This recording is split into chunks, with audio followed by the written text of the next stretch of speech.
Assalomu alaykum hurmatli tinglovchilar. Men Navoiy davlat pedagogika instituti maktabgacha va boshlang'ich ta'lim fakulteti maktabgacha ta'lim kafedrasi o'qituvchisi Ergashev Lo'bat Dilmurodovna. Biz bugun bolalarni sahnalashtirish va ularni ijodiy faoliyatga o'rgatish fanidan applikatsiya amaliy san'at turi sifatida deb nomlangan mavzu bilan tanishamiz. Mavzumizning rejalari quyidagicha: applikatsiya turlari, mavzuli va bezakli applikatsiyalar va 3-rejamiz applikatsiya qirqishning har xil usullari. Applikatsiya o'zi nima? Applikatsiya lotincha tildan olingan bo'lib, applikatsion yopishtirish degan ma'noni anglatadi. Applikatsiya gazlama, qog'oz, metall va boshqa turli materiallardan yopishtirish, yelimlash, tikish, payvandlash usuli bilan tasvirni ifodalash, naqsh izlash va bezash san'ati hisoblanadi. Applikatsiya xalq amaliy san'atida keng o'rin tutadi. Bu usulda qog'oz, mato, charm, somon, quritilgan o'simliklar, urug'lar va tashlandiq narsalar, simlar, iplardan foydalanish va ish bajarish mumkin. Applikatsiya qadimiy xalq amaliy san'ati hisoblanadi va u qadimdan rivojlanib kelgan hunarmandchilikning bir turi hisoblanadi. Applikatsiya o'zi bizga 2500-3000 yil avval demak qadimgi xalqlar turar joylari, bosh kiyimlari va ularning buyumlarini applikatsiya orqali bezash orqali kirib kelgan. Tarixiy shaharlarimiz hisoblangan Buxoro, Samarqand, Xiva kabi yodgorliklar eng qadimiy shaharlarimizda ham mozaika usulida applikatsiyaning mavjud ekanligi, bu applikatsiyaning qadimiy ekanligini dalillovchi isbot hisoblanadi. Applikatsiya mazmuniga ko'ra 3 turga bo'linadi: predmetli applikatsiyalar, sujetli tematik applikatsiyalar va dekorativ bezakli applikatsiyalar. Mana rasmda tasvirlangan predmetli applikatsiyalar. Birinchisi, ya'ni bo'sh listga bitta tasvir tushirilsa, bu predmetli applikatsiya hisoblanadi. Agar biz uni yoniga yana bir qo'shimcha sujet kiritadigan bo'lsak, bu sujetli tematik applikatsiyaga aylanadi. Va shu applikatsiyani yanada kengaytirib, ma'lum bir bezaklar orqali, bo'rttirish orqali yana bir bezak qo'shsak, bu dekorativ bezakli applikatsiyaga aylanishi mumkin. Applikatsiyalarni rangiga ko'ra turlari ham mavjud, ya'ni bir xil rangdagi applikatsiyalar, oq-qora rangdagi applikatsiyalar va ko'p xil rangdagi applikatsiyalar. Bir xil rangdagi applikatsiyalar asosan bitta rangdan iborat bo'lgan applikatsiyalar hisoblanadi. Oq-qora rangli applikatsiyalar esa bu tasvir applikatsiyaning xususiyligiga ko'ra turiga ham kirib ketadi, ya'ni siluetli, g'ira-shira soya tasvir turi hisoblanadi. Ko'p rangli applikatsiyalar nomidan ham ma'lum, har xil ranglardan iborat bo'lgan rang-barang applikatsiyalar hisoblanadi. Bundan tashqari, applikatsiyaning shakliga ko'ra turlari ham mavjud. Tekis yuzali, ya'ni yassi applikatsiyalar va hajmli, 3 o'lchovli, ya'ni 3D applikatsiyalar ham bor. Tekis yuzali applikatsiyalar yassi tekis qilib bezga yopishtiriladi.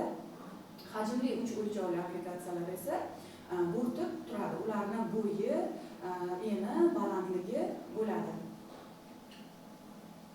Bundan tashqari, maktabgacha ta'lim tashkilotlarida bugungi kunda ilk qadam tayanch davlat dasturi orqali bolajonlarimizga o'sha 5 ta rivojlantiruvchi markaz, ya'ni qurish, yasash va matematika konstruksiyalash markazi, ilm-fan va tabiat markazi, san'at markazi va o'sha til va nutq markazi kabi markazlarimizda biz bolajonlarga, ayniqsa san'at markazida applikatsiyani turlarini o'rgatishimiz mumkin.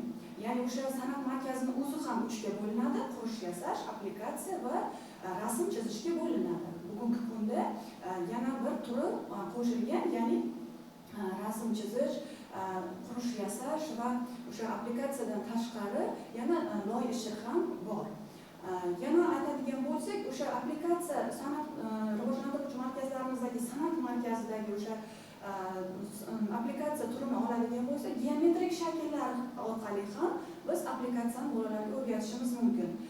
Bunda xususiyligiga ko'ra turlariga qarab olishimiz mumkin. Ya'ni geometrik applikatsiyalar, simmetrik applikatsiyalar, qatlamli applikatsiyalar, lentasimon applikatsiyalar, siluetli applikatsiyalar, mozaikali applikatsiyalar, kivilingli va har xil tashlandiq buyumlardan iborat iborat bo'lgan applikatsiyalar. Bu applikatsiyaning xususiyligiga ko'ra turlari edi.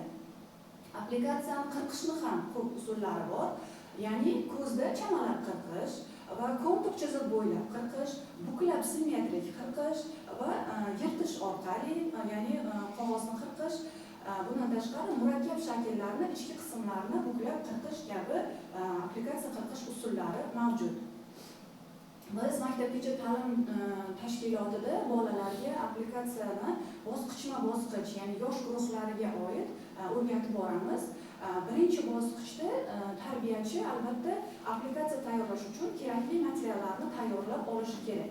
Ikkinchi bosqichda tarbiyachi hamma bolaga yetadigan qilib applikatsiya detallarini tayyorlab oladi va bitta applikatsiya namunasini ko'rsatadi. Uchinchi bosqichda esa bolani yosh guruhiga qarab applikatsiyaga o'rgatish. To'rtinchi bosqichda tarbiyachi o'sha har bir yosh guruhlarda bolalar tayyorlayotgan applikatsiyalarni ko'rgazmaga olib qo'yadi va uni ota-onalariga ko'rsatadi. Kichik yosh guruhlarida, ya'ni 3-4 yoshli guruhlarda bolalarda oldiga tayyor namuna qo'yiladi va bolalar namuna bilan ishlashadi va ular applikatsiya detallarini aynan o'sha kerak bo'lgan joyga yopishtirishadi. Bolalarni kichik yoshdan applikatsiya tayyorlashga shu tarzda o'rgatib boriladi. O'rta yosh, ya'ni 4-5 yoshli bolalarga applikatsiyani o'rgatish kichik yosh guruhlarda davom ettiriladi. Ular namunaga qarab sodda, mazmunli applikatsiyalarni yaratishadi va ular o'sha yopishtirib qo'yilgan joyga mustaqil bajarishga imkoniyat yaratib berilgan holatda o'zlari mustaqil applikatsiyani yopishtiradilar va tarbiyachini o'sha bolalarni namunaga qarab applikatsiya tayyorlashni nazorat qilib va ular o'sha tarbiyachi bunga bolalarga ko'maklashadi. Bolalar ozgina katta yosh, ya'ni o'sha 5-6 yoshda bola namunaga qarab mustaqil applikatsiya tayyorlashga o'rgatiladi va bola namunaga qarab mustaqil ravishda applikatsiya tayyorlashga o'rgansa, bu uni fikr mulohaza qilib ijodkorligini oshirib boradi. Keyingi yoshimiz, ya'ni 6-7 yosh, ya'ni tayyorlov guruhi. Bu guruhda namunaga qarab ham va erkin mustaqil holatda ham bola applikatsiya yaratishga harakat qilishi kerak. Endi bu yoshda applikatsiya tayyorlash bilim, ko'nikma, malaka egallagan holatda, demak, bola applikatsiya yarata oladi. Applikatsiya yaratishni va buni bolaga o'rgatishni ahamiyatli tomonlari juda ko'p. Masalan, buni sanab o'tadigan bo'lsak, applikatsiya yaratishda bolalarning dunyo haqidagi tasavvurlari kengayadi, fikrlashi, tafakkuri o'sadi, o'zini dunyo qarashini, umuman dunyoni anglay boshlaydi, ijodkorlik qobiliyatlari namoyon bo'ladi, aqliy darajasini o'sib borishini ta'minlaydi, qo'l va barmoqlarning jismoniy harakatlarini aniqlashtiradi va yana bolada paydo bo'lgan turli xildagi ruhiy krizisli holatlarni bartaraf etadi va davolaydi. Atrof olam haqidagi bilimlarni boyitishga yordam beradi, estetik va badiiy didni rivojlantiradi, tarbiyalaydi, kasblarga qiziqtiradi va kelajakda hunar tanlashiga yordam beradi. E'tiboringiz uchun rahmat. Bugungi darsimiz shulardan iborat edi.